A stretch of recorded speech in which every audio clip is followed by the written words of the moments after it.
دوستانو السلام علیکم ورحمت الله تعالی وبرکاته. د ملګری سوال اورو، د سوال نه بعد په جواب باندې راځو. امید او هیله لرم چې تاسو به دا سوال نه هم مستفید شئ او د کوم ملګري را لېږلی سوال دی په دې باندې به تاسو هم باخبره شئ او تاسو ته هم دا پیغام دی چې که چېرې داسې څه مسله چاته راپېښه وي چې کوم ملګری اوس بیانوي نو دا نورو دوستانو ته هم وړاندې کوي.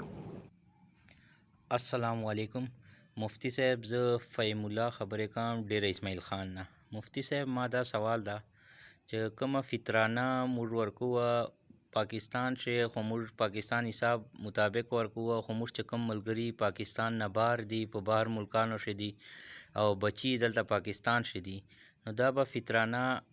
پاکستان حساب سره ورکوي 2 کیلو غنمو جوارو یا کجورو مطابق، کا دا به هغې خپل ملک حساب کتاب سره ریټ سره ورکوي. او دویم کوېسچن دا دی چې دا به د خپل بالغو او نابالغو بچو یا کوروالو یا خویندو ورونو فطرانه دا په هغه ملک حساب سره به ورکوي، که هغه چې پاکستان شي بچي اوسېږي او فیملی اوسېږي، که هغه ول به دلته په دغه حساب سره او ریټ سره فطرانه ورکوي. تاسو خپل علم مطابق موږ رهنمایي وفرمایه. مهرباني، جزاک الله. دوستانو څنګه تاسو ته معلومات شو چې زمونږ بعضې ملګري او مسافر څوک په انګلینډ کې دي او څوک سعودي عرب کې دي، څوک په مغربي ممالکو کې، څوک اسلامي ممالکو کې دي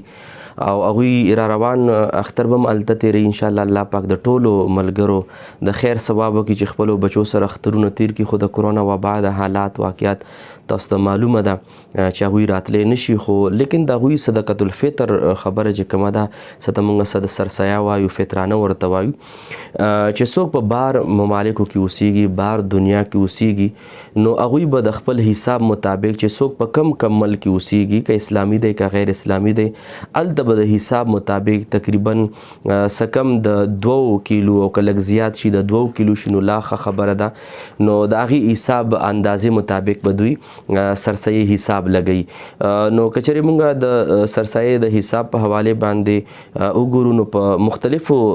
ممالکو کې زموږ مسلمانان ورونه دي، نو دا خبره د یاد ساتي لکه څنګه ملګري سوال کې ویل چې هغوی به د پاکستان په حساب باندې لکه څنګه دلته د غنمو حساب 120 روپۍ راځي،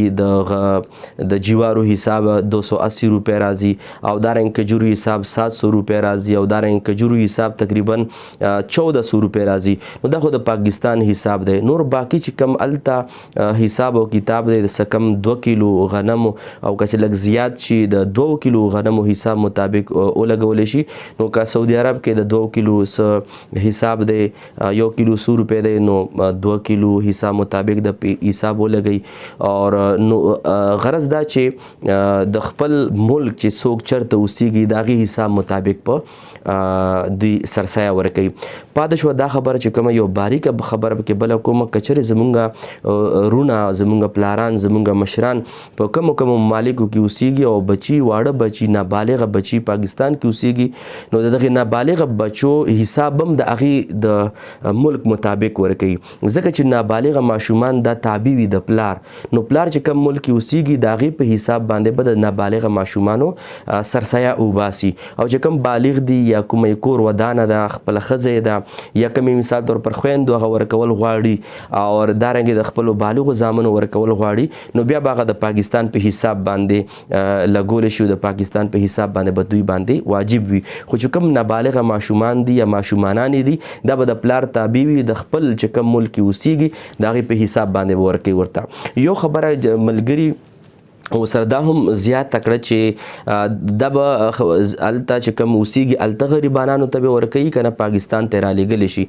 نو دواړه د دپاره جایز دي. که چېرې زمونږ کم ملګري بهر دنیا کې اوسیږي نو هلته غریبانانو له ورکولی شي، هلته مستحقینو له خپله هم ورکولی شي، دارنګې نابالغه بچو والا هم ورکولی شي، هلته هم ورکولی شي. خو که چېرې داسې کوي چې هغوی د خپل د حساب مطابق لکه څنګه ما بیان کړو، ما عرض وکړو، هغه پیسې پاکستان ته رالیږي، خپل زوی وکیل جوړ کړي، خپل کور ودانه هغې له پیسې لکه څنګه د نان نفقې خرچې دپاره رالګي، دارنګه سرسایه پیسې هم پاکستان ته راولګلې. مثلا دوی زامن دي نابالغه دي او دوی زامن دي هغه بالغ دي، یو لور د هغه بالغه ده، یو کور والا یو دی شو، نو دغه ټولو حساب هلته هم لګولی شي او د هغې په حساب باندې چې دی هلته دی او نابالغو ماشومانو والا حساب د خپل ملک په حساب باندې ولګوي او د چې دلته کوم اوسېږي بالغه بچي او کور والا د پاکستان په حساب باندې ولګوي او پاکستان له دا پیسې راولګي او غریبانو ته ورکړي، نو دا هم کولی شي. او به هر حال که چېرې زه به یو خبره د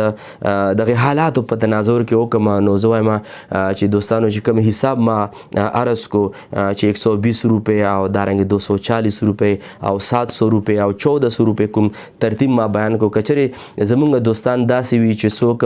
لږ وزداره وي، نو چې موږ غوندې څه کم داسې کسان وي هغه د غنمو والا ورکړي، که څوک لږ وزداره وي هغه د 280 روپۍ د جوارو والا ورکړي، که څوک د هغې نه هم لږ وزداره وي نو هغه حساب د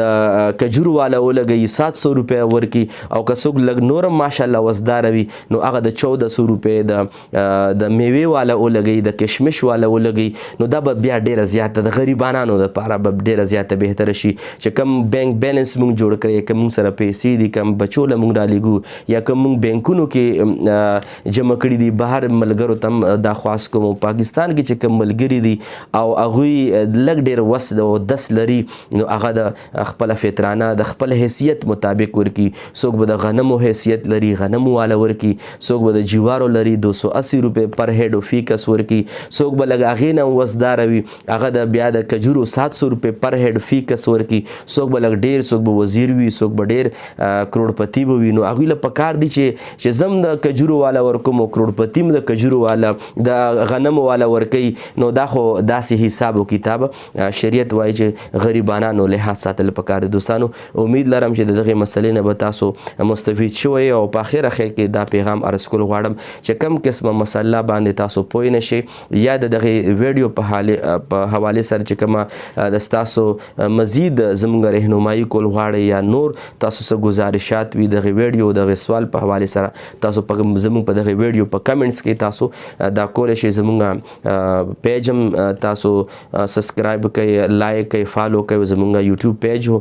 چینل هم تاسو سبسکرایب کړئ. امید لرم چې تاسو ته به زموږ دغه دینی کانټیکټس به تاسو ته رسیږي او تاسو ته به دغې دینی رهنمایي حاصلېږي. امید لرم چې تاسو به ښه وئ، ما ته هم دعا کوئ، تاسو ته به هم دعا کوو. رب ذوالجلال زموږ ستاسو د دواړو جهان خوشحالي نصیب وفرمایي.